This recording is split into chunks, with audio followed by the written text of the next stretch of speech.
அம்மா தாயே, பசி காதடைக்குதுமா, கொஞ்சம் கஞ்சி தண்ணி இருந்தா ஊத்துங்கம்மா.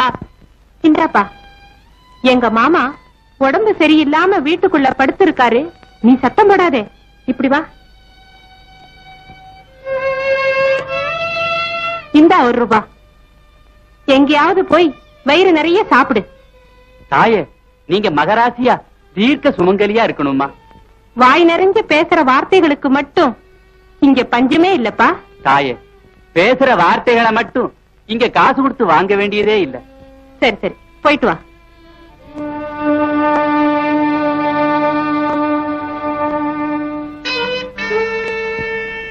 மீனாவா, எப்பமா வந்த? ஏன் வெளியே நிக்கிற? உள்ள வர வேண்டியதானே? வாமா. வேண்டாம் அத்தை, நான் வெளியே நின்னாலும் பரவாயில்ல. மாமாவுக்கு உடம்பு குணமாயிட்டா போதும். நான் உள்ள வர்றதுனால மாமாவுக்கு கோபம் வந்து என்னால அவர் உடம்புக்கு தொந்தரவு வந்துடக்கூடாதுல்ல. அப்படியெல்லாம் ஒரு தொந்தரவும் வராதுமா, நீ கவலைப்படாதே.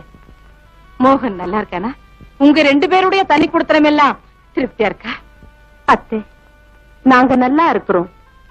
மாமாவுக்கு உடம்பு சரியில்லைன்னு கேள்விப்பட்டதுல இருந்துதான் உங்க மகனுடைய மனசு ரொம்ப வேதனைப்படுது. எனக்கும் கஷ்டமா இருந்தது. அதனால விநாயகர் கோவிலுக்கு போய் மாமா சௌக்கியம் அடையணும்னு அவர் பேருக்கு ஒரு அர்ச்சனை பண்ணிட்டு வந்தேன். இந்தாங்க பிரசாதம். இப்படி ஒரு அருமையான மருமகளையும் மகனையும் வீட்டோட வச்சு பார்த்து சந்தோஷப்படுற பாக்கியம் உங்க மாமாவுக்கும் இல்ல, எனக்கும் அந்த குடுப்பனை இல்ல. உங்க சின்ன மகனும் சுதாவும் வீட்டுல இல்ல? அதையம்மா கேக்குற? வீடு தங்குறதே இல்ல. உங்க மாமாவுக்கு கவலையே அவங்களால தானே. ஆண்டவர் ரொம்ப சோதிக்கிறார். உன்னையும் மோகனையும் எங்களை விட்டு பிரிச்சு ராஜனுக்கும் சுதாவுக்கு நல்ல புத்தியை கொடுக்காம பொறுப்பு இல்லாதவங்களா நடக்க வச்சு ஒவ்வொரு நிமிஷமும் கடவுள் என்னை கண்கலங்க வைக்கிறாரு. அத்தை, நான் கும்பிடுற தெய்வத்துக்கு சக்தி இருந்தா சீக்கிரம் நம்ம எல்லாம் ஒண்ணு சேர்த்து சந்தோஷமா வாழ வைப்பார். வருத்தப்படாதீங்க. நான் வரட்டுமா? மீனா, வீட்டுக்குள்ள இருந்து நிர்வாகம் பார்க்க வேண்டிய நீ இப்படி வெளியே நின்னு பேசிட்டே போறேங்கிறியே. உங்க மாமா ஒண்ணும் சொல்ல மாட்டாருமா. ஒரு 8 உள்ள வந்துட்டு போமா. வேண்டாம் அத்தை, நான் இங்க வந்தது உங்க மகனுக்கு கூட தெரியாது. அவர்கிட்ட ஒரு வார்த்தை சொல்லிட்டு கூட வரல. அதோட ஆபீஸ்ல இருந்து அவர் வர்ற டைம் ஆயிடுச்சு. நான் வரட்டுமா?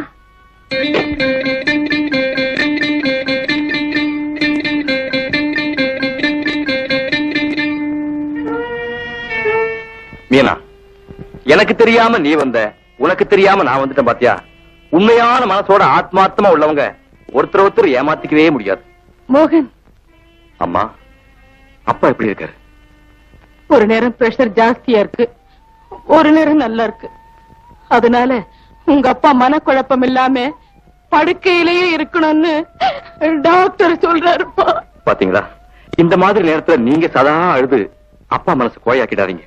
முதல்ல உங்க மனசை தைரியப்படுத்திட்டு அப்புறம் அப்பாவுக்கும் தைரியம் சொல்லுங்க. எங்களை பத்தி எல்லாம் கவலைப்பட வேண்டாம். நான் சொன்னதெல்லாம் ஞாபகத்தில் இருக்கட்டும். தெரியுதாமா? மீனா, புறப்படலாமா? இருப்பா, இருமா.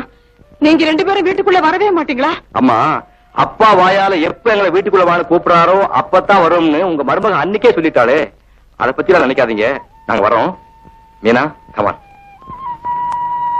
மீனா, மோகன், அன்னைக்கு வீட்டை விட்டு வெளியே போங்கன்னு சொன்ன இந்த பயண வேலைதான் இன்னைக்கு வீட்டுக்குள்ள வாங்கன்னு கூப்பிடுறேன். வாங்க வாங்க வீட்டுக்குள்ள.